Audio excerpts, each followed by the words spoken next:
prezado aluno, chegamos à unidade 7 da nossa disciplina Evangelismo do curso de Teologia da Faculdade Batista de Minas Gerais. É muito bom ter você aqui e conversarmos sobre esse assunto tão importante que é o evangelismo. Nessa unidade vamos tratar do evangelismo e a sua relação com os meios de comunicação.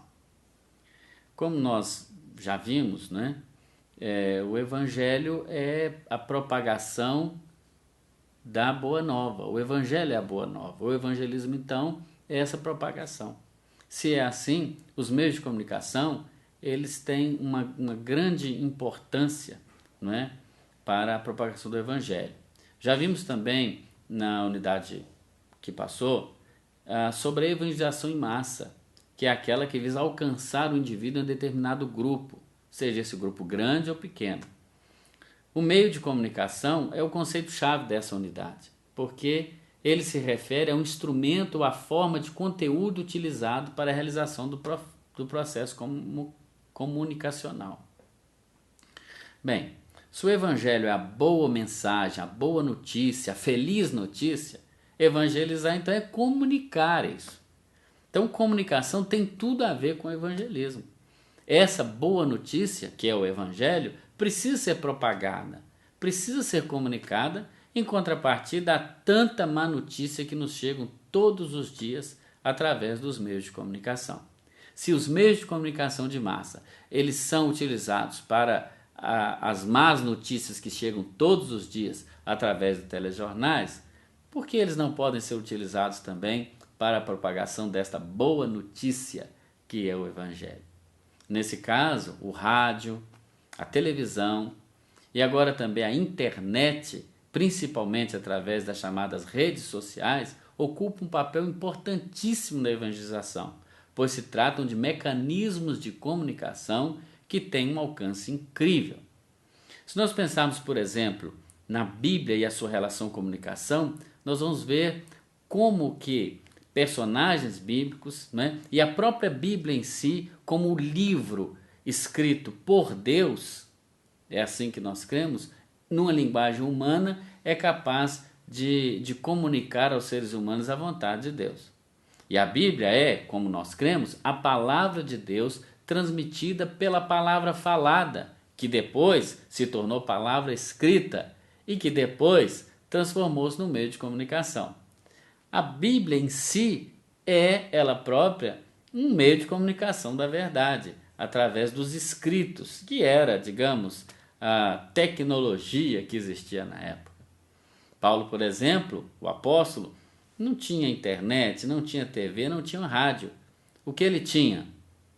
Uma pena, ele tinha tinta, ele tinha o papiro, e ele utilizou, então, daqueles recursos que ele tinha para fazer com que o evangelho chegasse às diversas partes do mundo e a partir daí chegou até nós.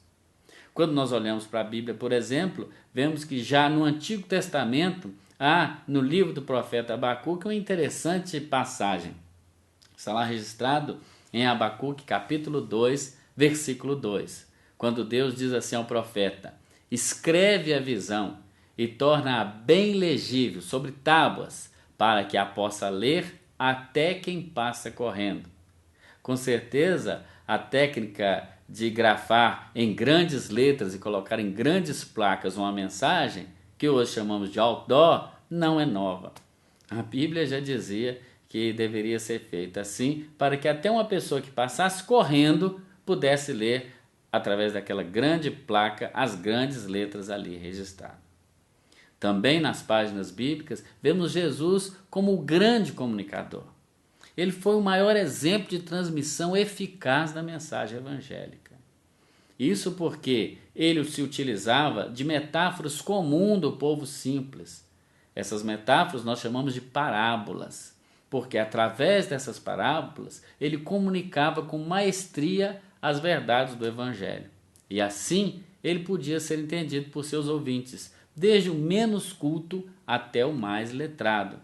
Então, quando falamos da comunicação, não nos atemos apenas ao meio, mas com certeza precisamos levar em consideração a técnica, a maneira como a comunicação deve ser feita. Paulo, eu lembro novamente, é uma referência bíblica nesse assunto. Depois da sua conversão lá no caminho de Damasco, que nos conta o livro de Atos, né, no capítulo 9, no versículo 15 nós lemos assim: esse homem, falando sobre Paulo, é um instrumento que eu escolhi para anunciar o meu nome aos pagãos, aos reis e ao povo de Israel. Olha, sem desprezar o contato direto com as pessoas, Paulo utilizou dos recursos disponíveis no seu tempo, não é? Ele escrevia cartas.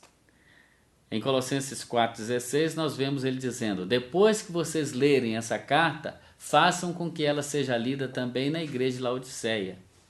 E vocês leiam a carta que eu enviei aos crentes de Laodiceia. As cartas paulinas, nos parece, têm o mesmo impacto, por exemplo, que essa aula tem na sua vida. Muito embora nós estejamos distantes, mas através da imagem que você vê, através da fala que você ouve, também você está recebendo aí esse ensino, esse método que hoje nós chamamos de EAD. Paulo, talvez, o apóstolo, foi o primeiro a dar aulas em EAD, ou seja, o ensino à distância.